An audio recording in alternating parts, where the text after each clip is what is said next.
CPM Congress যৌথভাবে পরিকল্পনা করে এই কদমতলা কাণ্ডটা সংগঠিত করেছে এবং বাম বিধায়ক ইসলাম উদ্দিনের বিরুদ্ধে তিনি অভিযোগ করেছেন। আপনি নিশ্চয়ই সেই ওনার ইন্টারভিউটা দেখেছেন। কি বলবেন ত্রিপুরা বিধানসভার অধ্যক্ষ নিয়ে?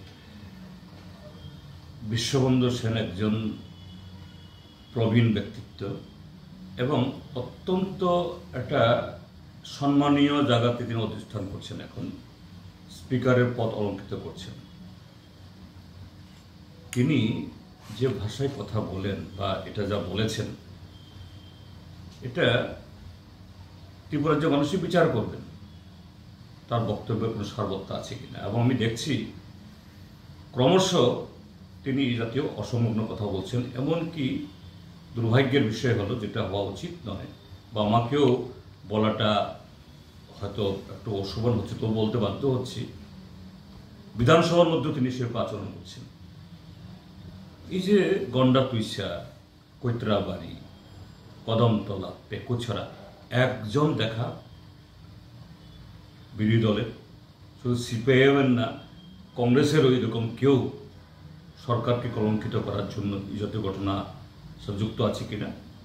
এবং প্রত্যেকটা ক্ষেত্রে যেখানেই ধরনের আইন শৃঙ্খলার অবনতি ঘটেছে, যেখানেই যে এই সম্প্রীতি নষ্ট হয়েছে, সর্বত্র শাসক দলের লোক যুক্ত, ধরা পড়ছেন কিন্তু শাস্তি হচ্ছে না। কারণ শাসক দলের লোক হলেই ত্রিপুরার যে সব অপরাধের 7 খুন মাপ, নারী গঠিত অপরাধী হোক বা বর্ডারে চুরি করা, ড্রাগ পাচার করা, সমস্ত ক্ষেত্রেতে এখানেও তাই।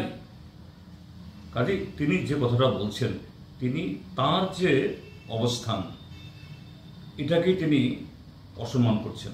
আমি তাকে খুব করজোরে বিনয়ের সাথে বলবো, বিশ্বনাথবাবুকে, তিনি মাননীয় অধ্যক্ষ, তাকে মাননীয় অধ্যক্ষ, মাননীয় স্যার সম্বন্ধে কথা বলতে হয়। এই জাতীয় কথা বলে তিনি তার আসনকে আরও নানামলি ভালো হবে, এটা মানে এ রাজ্যের পক্ষে শুভ হবে। এগুলো নিয়ে তো ইতিমধ্যেই আমরা আমাদের বক্তব্য বলেছি। কেন কদমতলা, পেকুছড়া, গন্ডা তুইসা এবং কৈত্রাবাড়ি হলো? হ্যাঁ, যে পার্টিকুলার বিশেষ ঘটনাকে নিয়ে এটা সূত্রপাত, এটা খুব পরিকল্পিত, আগে থেকেই এসব একটা পরিকল্পনা করে এটা ঘটনাটা ঘটানো হয়েছে, কথা বলবো না। কিন্তু হঠাৎ করে কেন এভাবে আগুন জ্বল, এই প্রলয় হলো? নিরীহ মানুষের, সমস্ত সম্প্রদায়ের, সমস্ত ভাষাভাষীর এত ক্ষতি হলো, গোটা রাজ্যটাকে ব্যথিত করবে।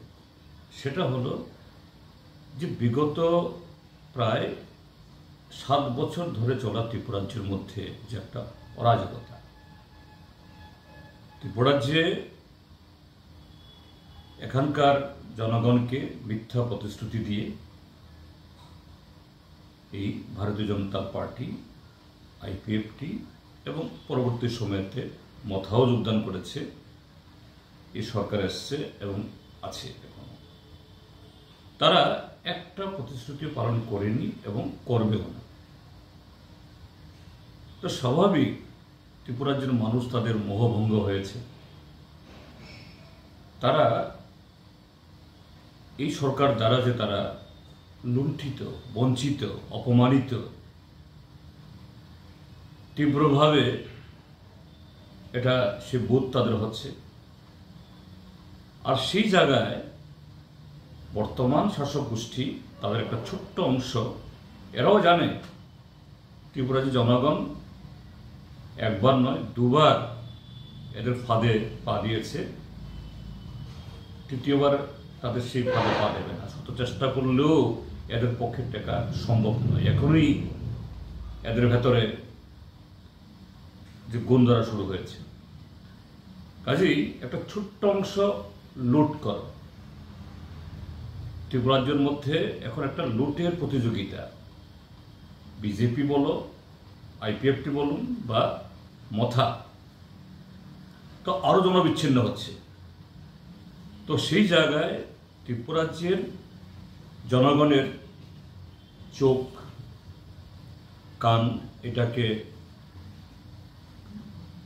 জবরদস্তি করে বন্ধ রাখতে হবে, তাদের মুখকে বন্ধ রাখতে হবে।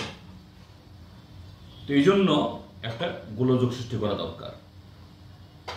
আইন শৃঙ্খলা এটা ট্রাইবাল নন ট্রাইবালদের মধ্যে, হিন্দু মুসলমানের মধ্যে সেভাবেই যে পরিস্থিতিকে তাতানো হয়েছে, সে কারণেই এই ছোট্ট ঘটনা একটা স্ফুলিঙ্গ বা একটা স্পার্কিংয়ের থেকেই এই ঘটনাগুলো হচ্ছে, তার খেসারত দিতে হচ্ছে সাধারণ মানুষকে। এ হলো মূল কারণ।